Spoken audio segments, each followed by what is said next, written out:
Olá, alunos de terceiro ano, então vamos continuar então nosso conteúdo, certo? Para a gente poder então encerrar este capítulo 11, certo? Bom, então falamos um pouco de Argentina agora. Então, a Argentina é um país que viveu uma série de situações, né, no século XX de constantes imposições de ditaduras, né? E, enfim, então, na verdade, o período democrático da Argentina também era bastante pequeno, digamos assim, né? Então, basicamente, a gente vai ter, né, um golpe militar em 43, né, no qual a gente vai ter mais uma junta governativa e vai se destacar um militar, né, chamado Juan Domingo Perón, que era, então, vai marcar, né, a história da Argentina.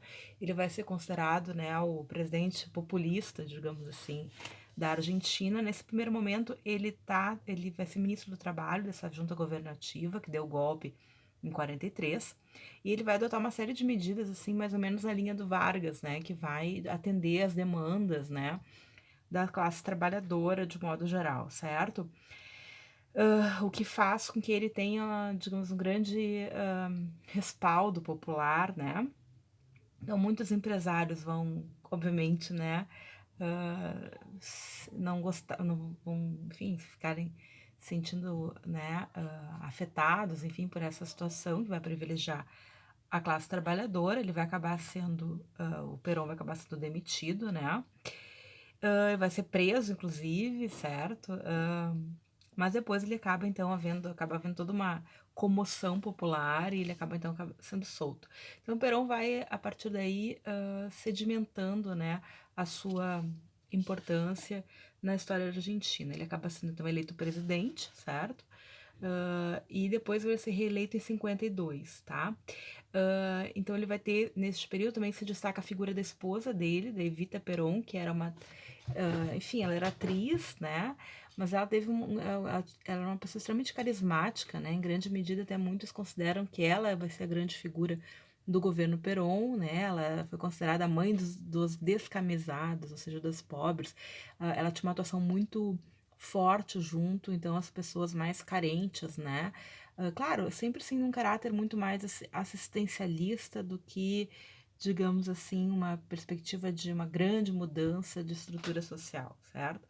Que é o que geralmente as pessoas, né, gostam muito de fazer. Vamos lá fazer caridade, nos sentimos muito bem. Agora, bom, justiça social para que essas pessoas possam, né, atravessar esse patamar, enfim, de forma autônoma, consigam então, né, elementos para que né, consigam de fato sair dessa situação aí não, né, enfim. Mas tudo bem.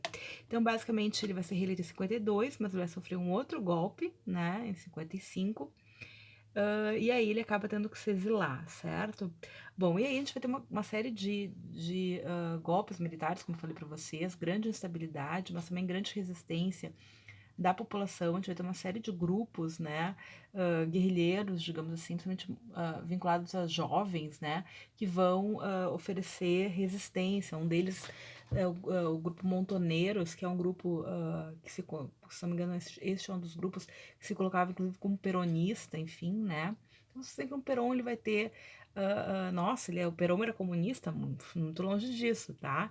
Mas ele tinha uma linha uma perspectiva de né, atender às demandas, à luta das classes mais desfavorecidas, né? O que já era suficiente para, digamos assim, desagradar a grande elite argentina, certo? Bom, então, basicamente ele vai retornar em 73, né? Ele vai ser reeleito, mas ele é já bem idoso, ele acaba falecendo e a sua vice-presidente era sua esposa, né, na época, a Isabelita. A Evita morreu de câncer ainda nos anos 50, eu acho, né? Bem jovem. E a sua esposa daquele período, que era Isabel Perón, Isabelita Perón, acaba sendo então a vice-presidente. E aí nós vamos ter um novo golpe militar, e este sim, né? Como eu falei para vocês, a história da Argentina é recheada de, né, ditaduras militares, de golpes militares.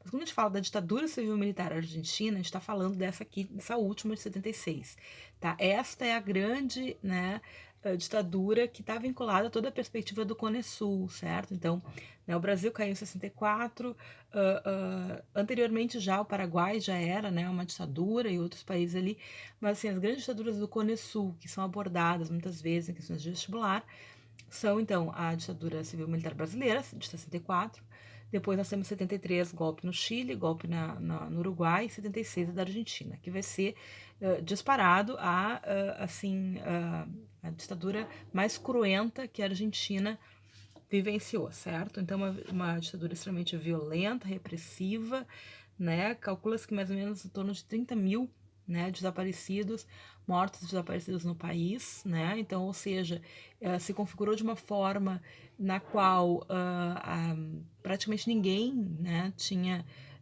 alguém, todo mundo tinha um conhecido, um parente, ou enfim, alguém que sabia de referência que foi morto e desaparecido. Então, a ditadura foi muito violenta, certo?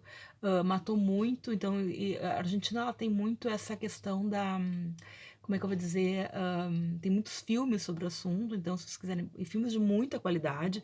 Então, os dois filmes que já receberam Oscar, por exemplo, na América Latina, são filmes argentinos, né? Da América, né, do Sul. São filmes argentinos e os dois sobre ditadura civil militar, né? Então, uma que é O Segredo dos Seus Olhos, que é espetacular, né? Um filme perfeito, assim, um dos melhores filmes que eu já vi na minha vida. E o outro que é a História Oficial, também que é um baita filme, que foi feito, assim, não muito depois, né? A ditadura civil militar na Argentina vai cair em 82, por aí. 82, 83, eu acho, sim, depois das Guerras das Malvinas, que a gente vai falar, mas foi uma ditadura muito intensa e o filme não é de muito tempo depois. Então tem uma série de situações, por exemplo, tem um filme argentino que não acho que não tem dublado para português, eu só vi ele, né, em espanhol com legendas, se chama Noite dos Lápis.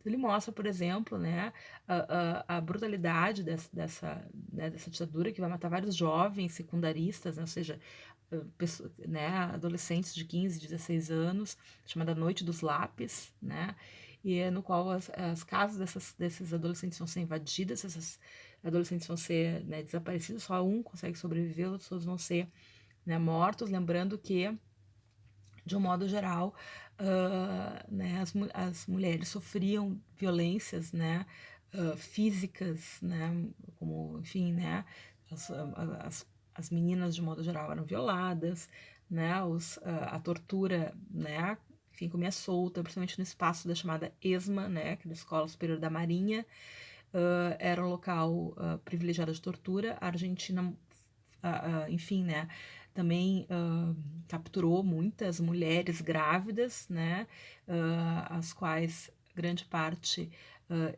né, eles não eliminaram antes do parto e eles sequestraram essas crianças e distribuíram essas crianças entre os militares ou, né, grupos civis que apoiavam os militares.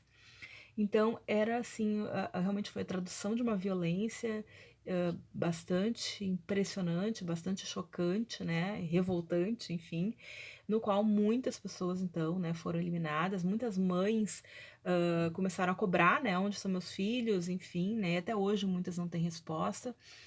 Começou então esse movimento chamado das Mães da Praça de Maio. Então, como era proibido que essas mulheres se reunissem, se encontrassem, e elas eram despachadas, e muitas vezes, né, porque a perspectiva do desaparecimento, a grande brutalidade do desaparecimento é que ela joga aquela dúvida. Não, olha, foi ele que quis ir embora, ele que sumiu, né? Ou quase ele não existiu. É como tu apagar traços, né, da existência da pessoa. Então não é só, é como a gente percebe hoje em dia muitas das técnicas, né, de eliminação de uma pessoa, não é só o extermínio dessa pessoa, é o extermínio da memória dessa pessoa, né? Então você tem que vilipendiar, mentir sobre a memória daquela pessoa. É como se fosse mais de uma morte, né? Não só a morte física, mas a morte também, né, da memória do imaginário.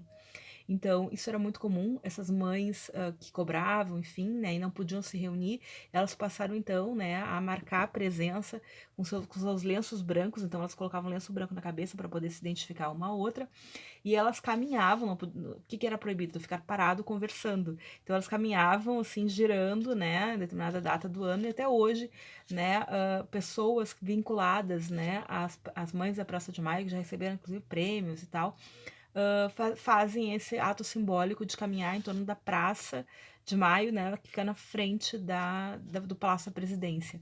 Então, essas mães, muitas dessas mães foram também exterminadas, foram mortas, né, desaparecidas, as fundadoras principalmente, né, e, ou seja, foi um movimento, assim, muito, né, brutal, muito violento, né, e foi uma ditadura muito sanguinária que a Argentina vivenciou, certo? Não que as outras ditaduras não tenham sido, foram, mas algumas tiveram suas especificidades, e a da Argentina é, de fato, né, uma das mais brutais das quais já se ouviu falar.